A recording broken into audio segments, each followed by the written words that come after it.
પ્રસ્તુત છે 3 March 2026નું current affairs, જે વિપુલ સર દ્વારા તૈયાર કરવામાં આવ્યું છે. તો ચાલો આજના સૌથી મહત્વના સમાચારો પર એક નજર નાખીએ. તો આપણો પહેલો સવાલ વન્યજીવ સંરક્ષણ સાથે જોડાયેલો છે. સવાલ છે કે તાજેતરમાં ભારત સરકારે કયા દેશમાંથી 9 ચિત્તાઓની આયાત કરીને તેમને મધ્યપ્રદેશના કુનો નેશનલ પાર્કમાં છોડ્યા છે?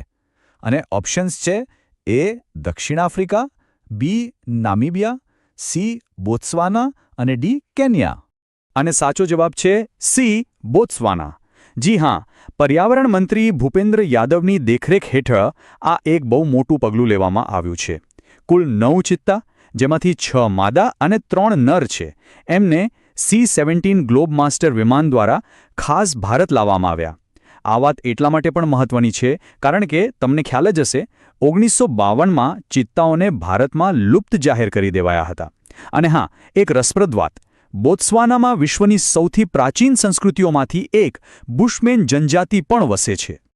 ચાલો હવે વન્યજીવનથી આગળ વધીને માનવ-મનના સ્વાસ્થ્ય પર વાત કરીએ. સવાલ છે કે યુએસ સ્થિત સેપિયન લેબ્સ દ્વારા કરવામાં આવેલા ગ્લોબલ માઇન્ડ હેલ્થ 2025 અભ્યાસ મુજબ 84 દેશોની યાદીમાં ભારતીય યુવાનોનું માનસિક સ્વાસ્થ્ય કયા ક્રમે છે?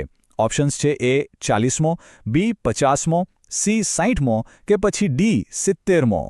અહીં સાચો જવાબ છે સી 60મો. અને સાચું કહું તો આ આંકડો ખરેખર ચિંતા કરાવે એવો છે.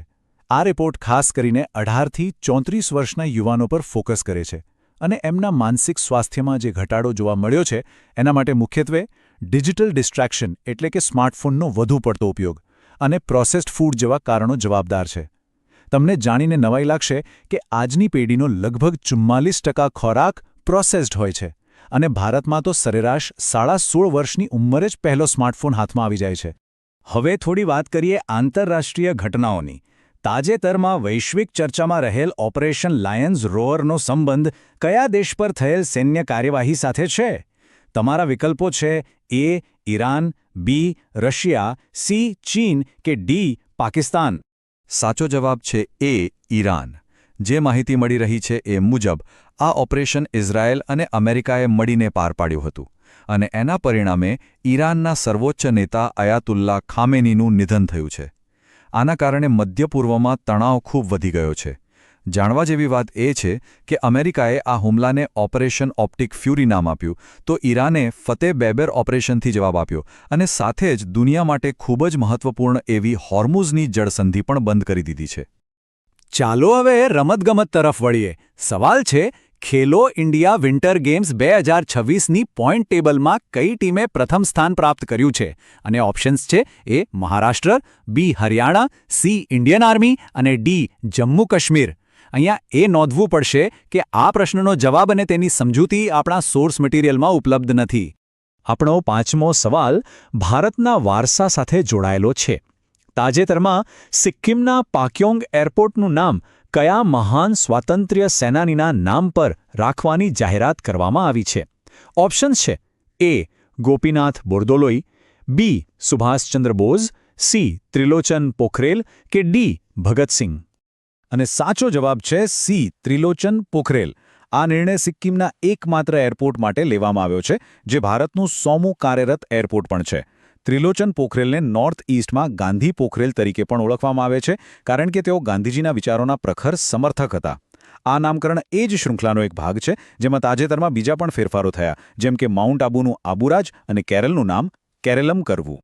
હવે થોડી વિજ્ઞાનની વાત કરીએ. સવાલ બહુ સીધો છે.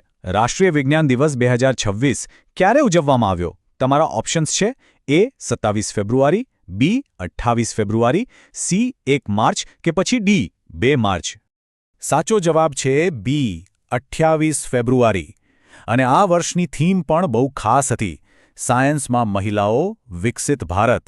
આ દિવસ આપણે મહાન ભૌતિકશાસ્ત્રી સીવી રામનની રામન ઇફેક્ટની શોધની યાદમાં ઉજવીએ છીએ, જે શોધ માટે એમને 1930માં નોબેલ પુરસ્કાર પણ મળ્યો હતો.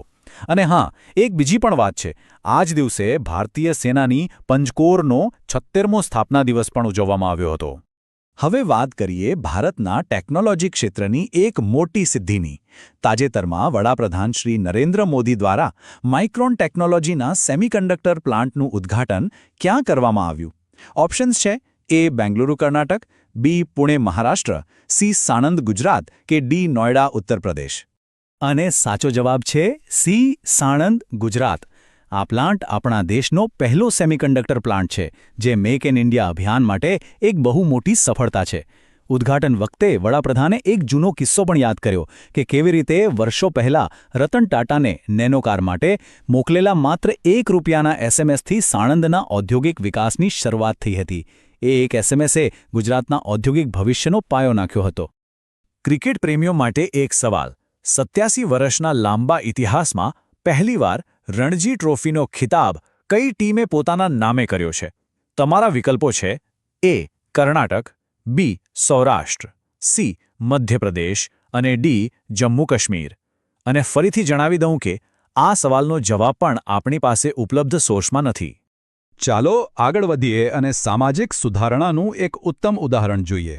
સવાલ એ છે કે તાજેતરમાં કયા ગામની ગ્રામસભાએ એક ઠરાવ પસાર કરીને પોતાને જાતિમુક્ત જાહેર કર્યા છે? અને ઓપ્શન્સ છે: એ રાલેગન સિદ્ધી, બી મોઢેરા, સી સોંધલા અને ડી હિવરે બજાર. સાચો જવાબ છે સી સોંધલા. મહારાષ્ટ્રના આ નાનકડા ગામે એક ઐતિહાસિક કામ કર્યું છે. એમણે જાતિ પૂછવા પર જ પ્રતિબંધ મૂકી દીધો છે અને ગામના તમામ જાહેર સ્થળો દરેક માટે ખુલ્લા મૂકી દીધા છે. આ માત્ર એક ઠરાવ નથી, આ એક સામાજિક ક્રાંતિની શરૂઆત છે. અને એમનો નારો તો જુઓ, કેટલો સુંદર છે: મારી જાતિ ઇન્સાનિયત છે. આખા દેશ માટે આ એક બહુ મોટો અને શક્તિશાળી સંદેશ છે. અને હવે આજનો છેલ્લો સવાલ, જે આજના ડિજિટલ યુગના એક મોટા પડકાર સાથે જોડાયેલો છે. નાણાકીય છેતરપિંડી અને સાયબર ક્રાઇમ નેટવર્કને જડમૂળથી ખતમ કરવા માટે કઈ રાજ્યની પોલીસે ઓપરેશન ક્રેકડાઉન શરૂ કર્યું છે? તમારા ઓપ્શન્સ છે: એ ગુજરાત, બી તેલંગાણા, સી દિલ્હી કે પછી ડી કેરળ. આનો સાચો જવાબ છે બી તેલંગાણા. આ ઓપરેશન ખાસ એવા સંગઠિત સાયબર ક્રાઇમ સિન્ડિકેટ્સને ટાર્ગેટ કરવા માટે છે, જેઓ ડિજિટલ પેમેન્ટનો ઉપયોગ કરનારા સામાન્ય લોકોને પોતાનો શિકાર બનાવે છે. આ પહેલ એ વાતનો પુરાવો છે કે જેમ જેમ ટેકનોલોજી આગળ વધે છે તેમ તેમ આપણી સુરક્ષા માટેના પ્રયાસો પણ મજબૂત કરવા ખૂબ જ જરૂરી છે. કારણ કે ડિજિટલ પ્રગતિ અને નાગરિકોની સુરક્ષા એ એક જ સિક્કાની બે બાજુઓ છે.